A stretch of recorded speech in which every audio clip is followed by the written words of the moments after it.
நமச்சிவாய இன்பமே சூழ்க எல்லோரும் வாழ்க. என்னண்டா இதில் நடந்திருக்கு எங்கேன்னு சொன்னால் நோர்வே சிவன் கோயில் ஒன்றில் நடந்திருக்கான். இது இந்த குரளி வித்தை, இந்த குரளி ஆச்சரியார் வளமையாக கிடக்கிட இப்படி பலிப்பு வாரது இதுதானே. இவங்க எல்லாருக்கும் பலிப்பு வாராக்கள் தானே. வாழையை கண்டா வெளிப்பு வந்துடும். அப்படியான கூட்டங்கள் வாழை எடுத்து வாழையை வச்ச வெளிப்பு வர கூட்டம் அதுதான் கொஞ்சம் இருக்குது. இதுகளுக்கு அடிப்படை சமய அறிவு இல்லை. இதுகளுக்கு சொல்லிக் கொடுக்குறதுக்கும் ஆட்கள் இல்லை. ஒரு பொம்பளையும் கூட்டி கொடுத்து பெண் குரளி ஒன்று உருவாக்கிட்டு இருக்கிறாங்க. பெண் குரளி அந்த குரளிக்கு என்னத்துக்கு தான் ஆடுறேன்னு குறுக்க மறுக்க ஓடமானோன்னா வலிக்கிட்டு ஓடி தெரியுது. சின்ன நேரம் வலிக்கெடுத்துக்கிட்டு இருக்கு. அதுகளுக்கு பெற்றதுகளுக்கு கூட அறிவு வர இல்லையா? என்னத்துக்கு இந்த பிள்ளைய வலிக்கெடுத்து விடுறீங்கன்னு காரணம் தெரியுதா? வீட்டை யார் செய்கிறேன்னு சொன்னால் அதில் தூக்கி வச்சுக்கோ நிற்கணும். அந்த தெய்வம் வடிவா சிந்திங்கோ.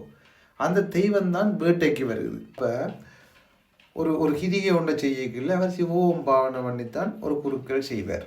அப்போ சிவோம் பாவனை பண்ணி அவர் மானிட சிவமாக தான் அந்த இடத்துல அந்த பூஜை செய்வார். ஒரு மானிட சிவம், அதாவது ஒரு சிவபெருமான் வாரார். சிவபெருமான் வந்தால் இப்படி இந்த குரளி மாதிரி தான் குரு உருண்டு ஓடி திரிவாரா? நீங்களே சிந்திச்சு பாருங்க. இது மானிட சவங்கள், இது சவங்கள், இது சிவங்களில் சவம். நினைச்சு பாருங்க. ஒரு சிவன் கோயிலில் செய்கிற கூத்த பாருங்க. உங்களுக்கெல்லாம் சொல்லக்கூடாது, ஆனால் அப்படின்னு சொல்லணும். உங்களுக்கு எல்லாம் அழிவு கிட்டிட்டு இப்படி குரளி வித்தை காட்டி தெரியுறீங்களோ, உங்களுக்கு எல்லாம் அழிவு கிட்டிட்டு. மக்களே சிந்திங்கோ. இது தெய்வத்தை வச்சு விளையாடுறீர்கள். தெய்வத்தை வச்சு என்ன செய்கிறீங்க? விளையாடுறீர்கள். விளையாடாதீங்க. இது விளையாட்டு பொருள் இல்லை.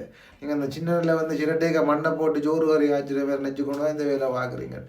இது அப்படி இல்லை. பொய்யாயின எல்லாம் போயகளை வந்தருளி. நன்றி. நமச்சிவாய.